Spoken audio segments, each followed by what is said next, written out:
everyone, it's Justin again. In this video, you'll learn the last two major rules of using exponents, the power of a quotient rule and how negative exponents work. The fifth exponent rule you'll be learning is called the power of a quotient rule, and it's very similar to the power of a product rule. An exponent can be spread across division, most commonly seen in the form of a fraction. Let's think about how this works. If we take some random fraction, a over b, and square it, that's the same thing as multiplying a over b times a over b. When you multiply fractions together, you multiply across the numerators, a times a, and across the denominators, b times b.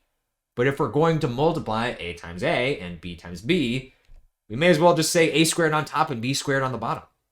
The same thing will happen if we raise a over b to the third power instead.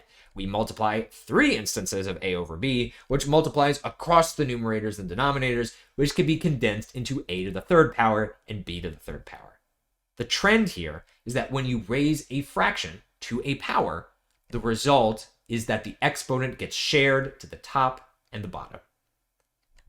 The next and last exponent rule is the one we've been teasing for a while, and it's super important. Negative exponents. If a power has a negative exponent, then it actually belongs on the bottom of a fraction without the negative. Unless the negative exponent is already on the bottom of a fraction, in which case it flips to the top. Essentially, a negative exponent is a big flashing light saying, "Flip me." The reason for the negative exponent rule goes back to the quotient rule. If we divide two powers with the same base, like 7 to the 5th divided by 7 squared, that's 5 sevens over 2 sevens, so 2 sets of 7s will cancel, leaving 3 sevens on top and a 1 on the bottom where everything canceled. So we would call that 7 to the 3rd power. What if we flipped it, though? What if we had 7 squared over 7 to the 5th power? Then we would interpret that as 2 sevens over 5 sevens. 2 pairs from the numerator and denominator would cancel, leaving a 1 on top where everything got canceled, and 3 sevens on the bottom. We could read this as 1 over 7 to the 3rd power. But what if, instead of working it out like this, we just use the quotient rule? If the exponent is 2 on top and 5 on the bottom, what would the result be? We would subtract the exponents and get an exponent of -3. This serves as proof that saying 7 to the -3rd power is the same as saying 1 over 7 to the 3rd power. The negative exponent just means the 3 sevens are on the bottom, not the top. So these are our new two rules. Exponents are applied to the numerator and denominator of a fraction, and negative exponents mean the power should be in the other part of the fraction. Can you tell what the focus of the next few examples is going to be? That's right, fractions. We'll start with an easy one, no fractions. What part of this expression needs to be simplified? Those negative exponents, of course. A negative exponent here means instead of the top, there are 5 b's on the bottom. d to the -3rd will also flip that to the bottom. So after simplifying, our final result is 4 times a to the 3rd power times c squared over b to the 5th power times d to the 3rd power.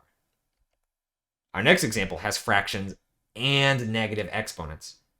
First, let's take care of that exponent outside the parentheses using the power of a quotient rule to move it to both the numerator and the denominator.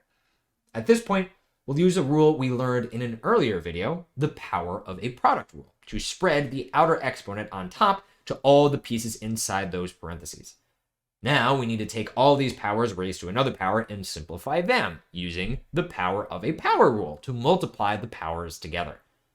Now we've got it mostly simplified, except for those pesky negative exponents. So we'll use the negative exponent rule. 2 to the -4th power has a negative exponent, so that means there are actually 4 2's in the denominator. X also has a negative exponent, so that also flips it to the bottom. Y to the 12th power has a positive exponent, so it stays right where it is in the numerator. And finally, z has a negative exponent, so instead of the bottom, it will flip to the top. We're almost done, except for one thing. 2 to the 4th power, or 2 times 2 times 2 times 2, is just 16. So our final answer is y to the 12th power times z to the 20th power divided by 16 times x to the 8th power. Whew. You saw in that last example that a single problem can require all of the rules to simplify. Make sure to practice with the power of a quotient rule and negative exponents, because in the next video, we're going to be testing our skills with examples that use every one of these rules. See you then.